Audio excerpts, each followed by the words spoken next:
वसुदेव सुतम देवम कंस चाणूरमर्दनम देवकी परमानंदम कृष्णम वंदे जगद्गुरु।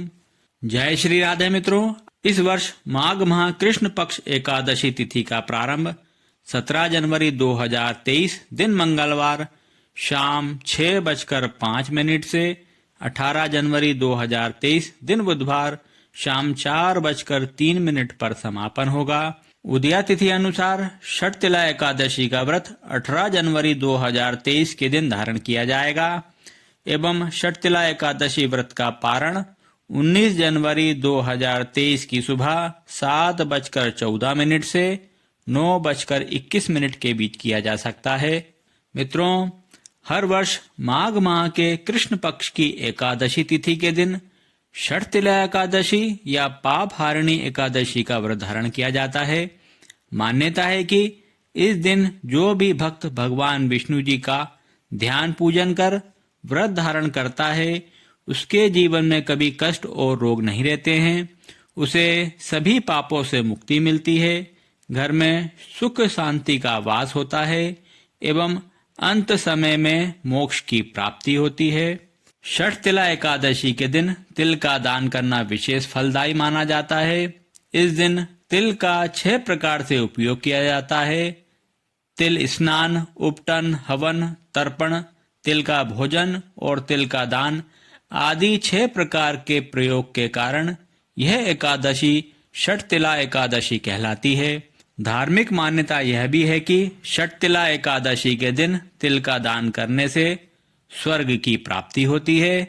कहा जाता है इस दिन जो भी व्यक्ति जितना तिल का दान करता है उसे उतने 1000 वर्ष तक स्वर्ग में स्थान प्राप्त होता है। एकादशी के दिन प्रातः जल्दी उठकर पवित्र नदी में स्नान करें या घर पर ही जल में गंगा जल व तिल डालकर स्नान कर शुद्ध भाव से श्री हरि विष्णु जी का स्मरण कर व्रत का संकल्प लें। फिर पूजा स्थान की साफ सफाई कर गंगा जल से शुद्धि करें। एक आसन पर पीला वस्त्र बिछाकर भगवान विष्णु जी की प्रतिमा या चित्र स्थापित कर भगवान को रोली, मौली, पीला चंदन, अक्षत, पीले पुष्प, ऋतुफल, मिष्ठान, तुलसी दल, धूप दीप अर्पित करें।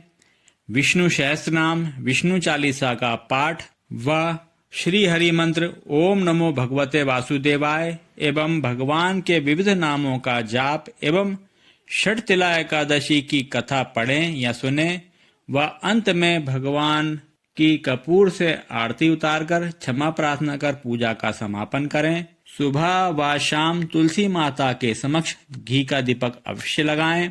शाम को दीप दान कर भजन कीर्तन करते हुए रात्रि जागरण करें। अगले दिन सुबह जल्दी उठकर स्नान कर भगवान का पूजन कर सामर्थ्य अनुसार दान दक्षिणा देकर पारण के सही समय पर व्रत का समापन करें। एक बार नारद मुनि ने भगवान श्री हरि विष्णु जी से षटतिला एकादशी का महात्म्य पूछा। वे बोले, हे प्रभु, आप मेरा प्रणाम स्वीकार करें। षटतिला एकादशी के उपवास का क्या पुण्य है, उसकी क्या कथा है, कृपा कर मुझसे कहिए।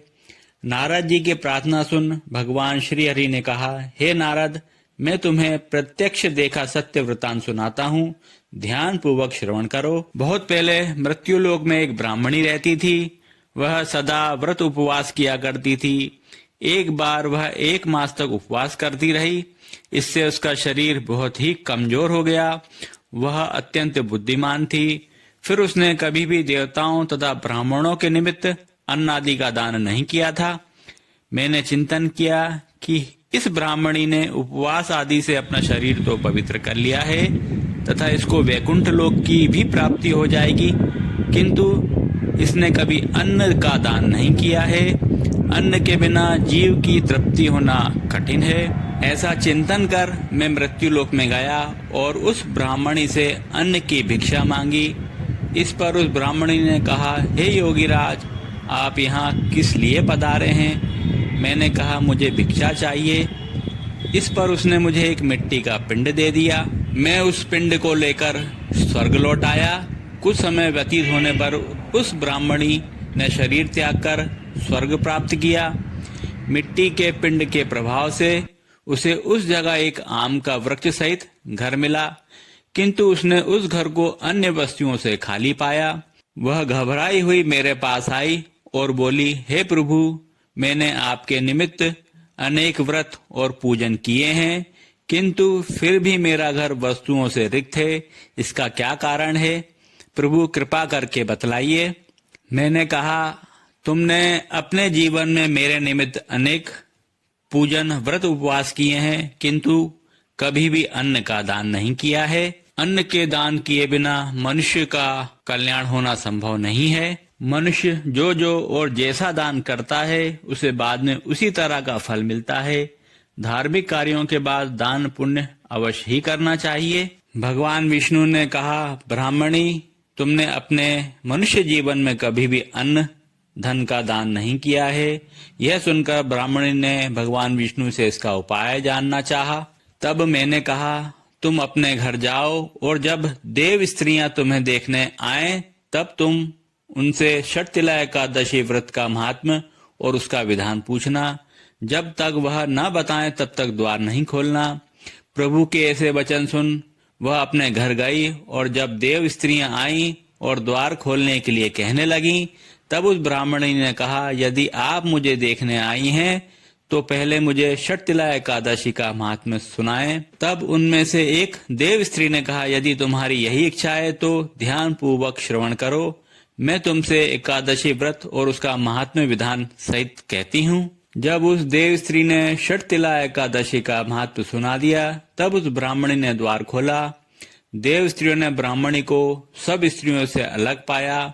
उस ब्राह्मणी ने भी देव स्त्रियों के कहे अनुसार षटतिला एकादशी का व्रत उपवास किया और उसके प्रभाव से उसका घर धन्य धान्य से भर गया। अतः हे पार्थ, मनुष्यों को अज्ञान को त्याग कर षटतिला एकादशी का उपवास करना चाहिए।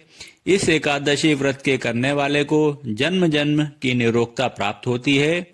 इस उपवास से मनुष्य के सभी पाप नष्ट हो जाते हैं। षटतिला एकादशी व्रत की महिमा निराली है। इस व्रत को धारण करने से जन्मों जन्मों व्यक्ति निरोगी रहता है और उसके सभी पाप नष्ट हो जाते हैं। अतः धार्मिक कृत्यों के साथ साथ हमें दान आदि अवश्य करना चाहिए। शास्त्रों में वर्णित है कि बिना दान किए कोई भी धार्मिक कार्य संपन्न नहीं होता है। श्री हरि भगवान विष्णु जी आप सबकी समस्त मनोकामनाएं पूर्ण करें। इन्हीं शुभकामनाओं के साथ यदि वीडियो अच्छा लगा हो तो वीडियो को लाइक व अपने मित्रजनों को शेयर कर चैनल को सब्सक्राइब करना न भूलें। धन्यवाद। जय श्री कृष्णा, जय श्री राधे।